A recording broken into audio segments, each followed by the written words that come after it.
Hello everybody, welcome to KFGO.com, this week's edition of 3 Answers in 3 Minutes. I'm Daniel Gunnarsson, this is Mike McFeely, where he will try to answer 3 questions in 3 minutes. I won't try, I will, because I have no choice. We'll see what he can do. Camera's running. The first question I have for you, Mike, we'll start with sports.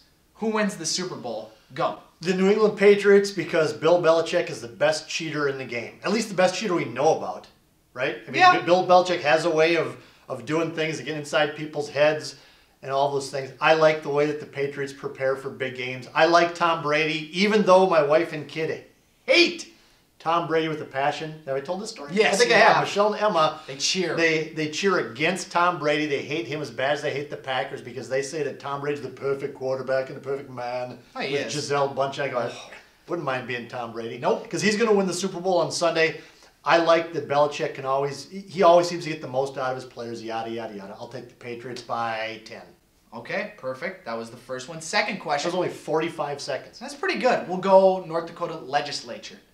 Budget came out.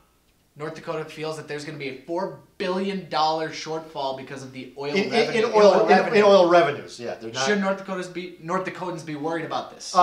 No, I don't think so at all, because number one, there's still going to be oil come out of the ground. The revenue is not stopping. It's just because oil prices have fallen below about $40 a barrel, there's less tax revenue coming in from the oil extraction. That has some people worried. North Dakota will rein things in. They'll figure out a way with the lower oil prices. But keep in mind, there's still oil coming out of the ground.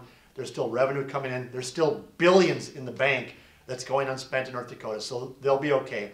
The more interesting thing is that this is really in response to Governor Jack Dalrymple's budget. The governor puts out a budget proposal. Yep. Then the legislature counters with it. This wasn't the legislature. It was legislative council, I believe, doing this.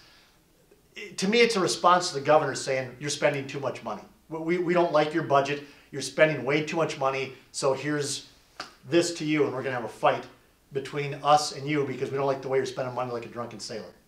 That one's going to be close. That's going to be close. I have 54 here. I started a little bit late. We'll see how it goes. Good enough. Last question I have for you. It came out that there's going to be a new Ghostbusters with an all-female cast. Okay. Mike, your thoughts? Is the Stay Puft Marshmallow Man going to be the Stay Puft Marshmallow Woman? Is it an all-female cast or is it an all-female cast? It says all-female cast. The 4 Ghostbusters, all females. Okay. You're a Ghostbusters fan. I am. It's from my era, and I just watched it on TV the other night with Murray and Ramis and Moranis and those guys. Number one, I'll go back to the same thing. Why make a sequel or why make a remake of Ghostbusters?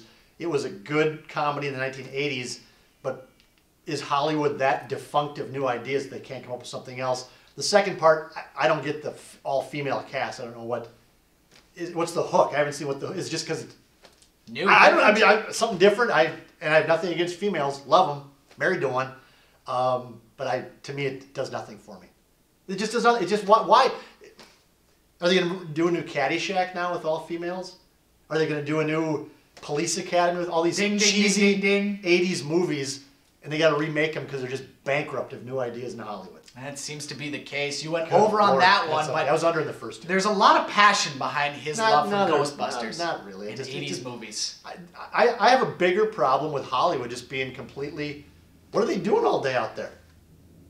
Come up with some ideas, man. They're worried about Tom Brady and his perfect life and the perfect quarterback. I don't know. Mike McFeely, I'm Daniel Gunnarsson. Burnout. Thank you for watching this show. Radio burnout right here. We'll see you next week.